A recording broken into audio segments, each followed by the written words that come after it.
muri leta basohora plus de 300 miliyari gusubventiona umwavu ngo kuva mu mwavu mu Burundi nkukwiye. Aha hari kuwa 31 Gitugutu uyu mwaka wa 2025. Ico gihe uramutswa ishirange Parsem yararamutse aho ikiganiro abamenyesha makuru. Ico kiganiro cari kigamije kurabira hamwe ibiranga ko indongozi zibushitse zishobora gushikana Burundi kwiterambere rirama. Mu vyahavugiwe harimo ikibazo c'igitoro, ikibazo leta ikora kigasha naho idasiba gutanga insiguro zidafashe.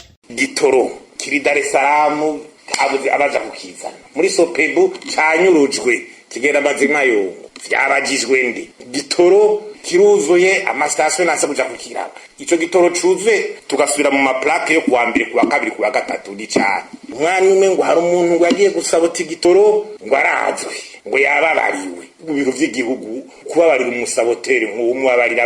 Mu kumwishura umukuru w'igihugu yarafashe umwanya utari muto wo kwiyumvira inyinshi ibereye yo abarundi na Faustin Ndikumana arimwo kuri ico kibazo. Inyuma y'iminsi y'ababindwi yegeranye ivyiyumviro n'inyishu zose zishoboka, President Ndayishimiye yavuye agira ati: "Witwa Faustin Ndikumana hakintu na kimwe uvuga ngo yarakoreye Burundi yo kwirata kuva avuka uzabumva ngo nta gitoro kihari agendera mu modoka agikurahe ijya modoka yiwe amahera yayiguze yakuye no musuma cyakoresha amahera y'abakoroni kuko umuntu atacakora yo kwerekana ko yakorewe amahera aba ari umusuma none ko atabaye kwaje ko namwe nabaye kirato gisize ko yabaye costume ayikura amajahe." Muri ico kiganiro n'abanyamakuru uyarongoye ishiramwe Parsem yaranagaragaje agahinda afise ko kubona ubutunzi bw'igihugu buherera mu mifuko y'abantu bari kurushi, igihugu kiriko kirahenebera mu bisata vyose kandi incabwenge zitabuze. Ujya Ndikumana rero wose yamuye amaze kugira ibiganiro bingahe ngagaye ubu nibo muzana n'umwaka umwe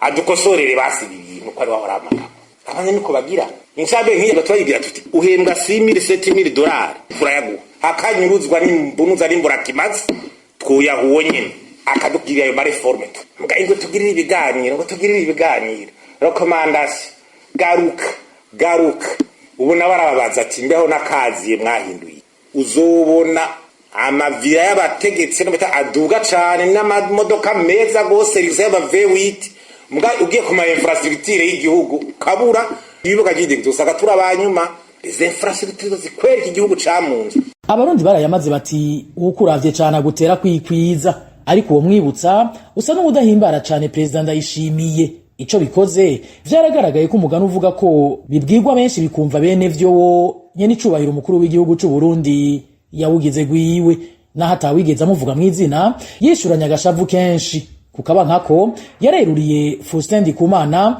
amwumvisha ko umuntu atubatse atarakwiye no kuvugira mu bantu. Mu kubikora yifashishije imvugo ngereranyo y'ibifungurwa kunze gukoresha mu gutahuza baba bariko baramwumviriza.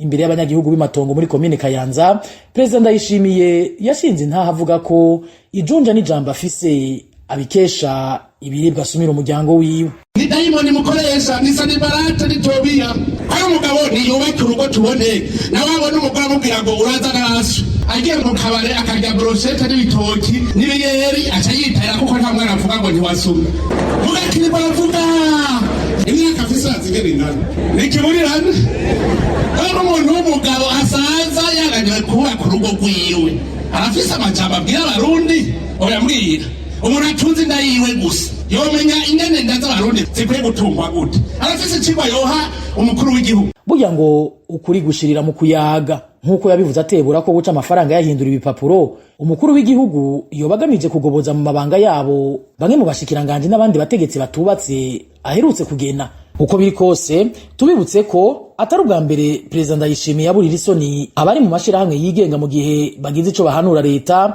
kuko atamisi yari bwahereye yihanikirije uramutswe ishirahamwe Fokode Pacifique Ninahazwe amuziza kuba yamurabiye mw'isahani. Novuga bo bari batunze mu gihe c'amagume bari bahaze natwe dushonje bacatavuga ngo rabura shonje ko atabitubwiye cagihe we wari kwarya neza Pacifique ntiyarya neza turi mu magume turwaye kwashi yarigeze agwara kwashi